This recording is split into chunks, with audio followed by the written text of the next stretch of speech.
Hello, my name is Eric Pacheco and welcome to The Disgruntled Worker. Today I want to talk to you a little bit about the working man voting for a Republican.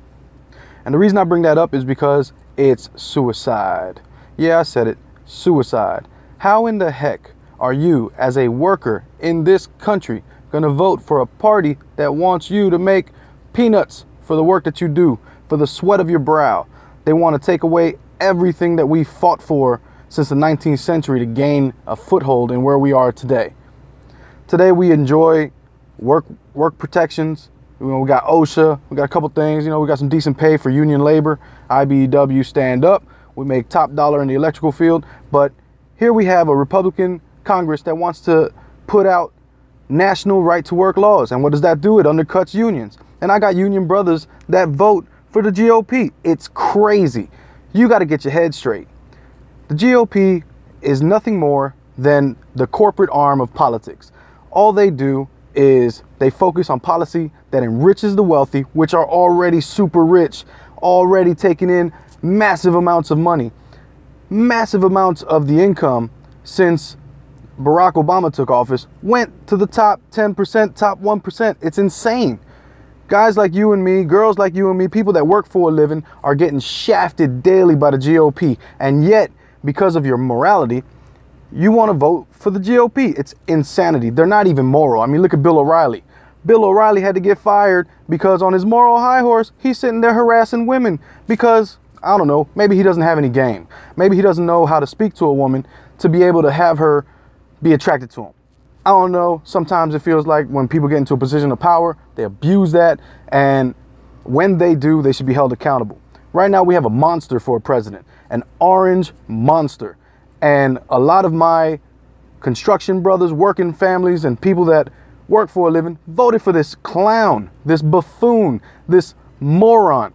You voted for literally the most unqualified person to ever run for public office. It's insanity. And then he sits there and spits out fake news, fake news, fake news, and you jokers eat it up. You sit there and swallow Fox News like that's legitimate news. It's propaganda. It's nothing but propaganda. And if you just did a Google search and actually checked the facts, you would know that. But it plays to your bias. You sit there on your high horse. You want to enforce your religion on everybody else.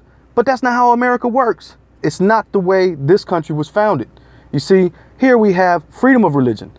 You can be Christian, Muslim, Buddhist, agnostic, atheist, Satanist. You can be whatever you want to be and believe what you want to believe. The problem is the laws of this country affect us all. So for you to try to push your religious agenda on everybody is ridiculous. Now, the way I see it, if you're a worker and you have conservative beliefs, there's nothing wrong with that. Live your life conservatively. Hate abortions? Don't get abortions. Hate gay people? Don't be gay. It's real simple. The thing is, you can't enforce your beliefs on everybody else.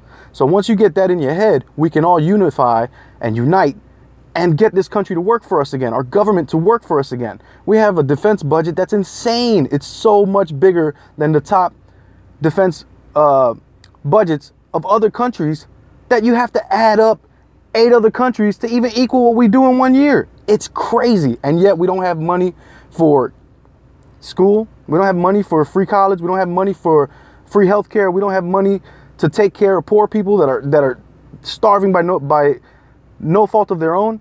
You know how hard it is to escape poverty when you're born into it?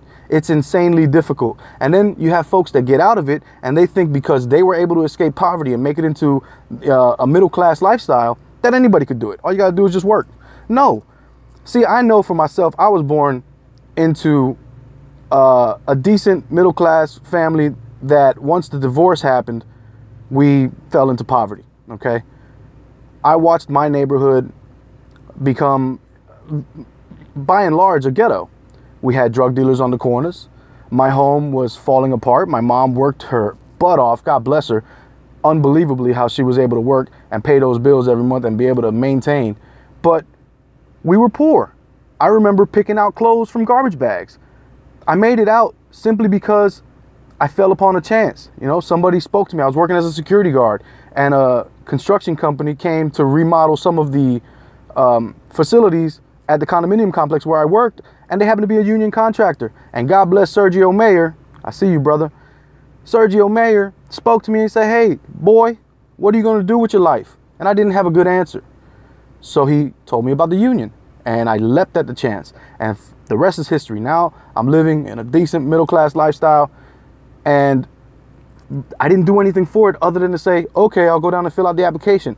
But in high school, I was never told about unions.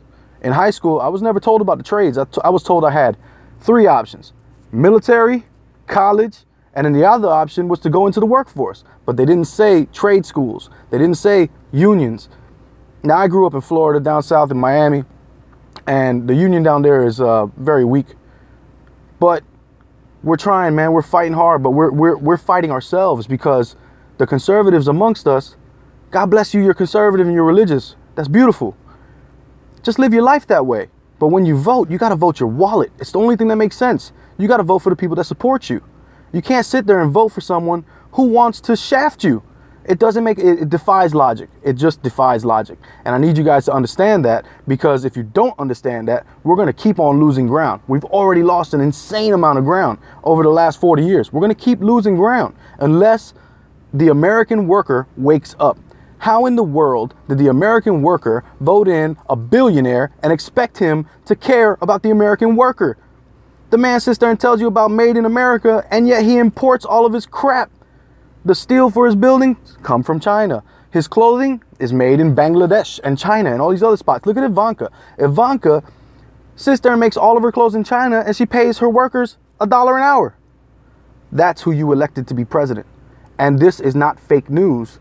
This is just facts. Look it up. It's simple. Quick Google search. In the day of a smartphone, in the day and age of the smartphone, you don't have the right not to know. Ignorance cannot be claimed anymore. Y'all got to get your mind right, because this is a war. This is class warfare. Look at the budget proposal. Look at the tax cuts that he was proposing earlier this week. He's proposing tax cuts for him and his friends.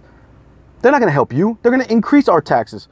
The worker is going to have his taxes increased, while the people that make millions upon millions upon millions of dollars a year are going to get tax cuts. The healthcare repeal. They want to repeal the healthcare, the Affordable Care Act, because tax cuts. Simple. This stuff is so obvious, but you got to get out of your own way. Your biases are clouding your judgment. You know who I'm talking to. I see you guys. I need y'all to wake up. Seriously, you need to wake up. Anyway, that's my rant. The Disgruntled Worker. Subscribe, like, comment, do what you do, or ignore this post altogether. But if you do take the time to watch this, I hope you know I'm sincere in what I say. I will support you. I will fight with you. I will fight for you. I will fight alongside you. I will protect you. I will do my best. But you got to do the same. We need each other. We got much more in common than we do different. And y'all need to wake that up. Y'all need to wake up and realize that. We are a brotherhood. We are all in the same boat, and we're going to sink or we're going to swim together. And we need to float. You know what I'm saying? A rising tide raises all ships. Start from the bottom and raise it up. All right? Justice Democrats, check them out. It's good stuff. Check out TYT, the Young Turks on YouTube. They got a lot of really, really good informative stuff. And just stay woke. All right? Peace.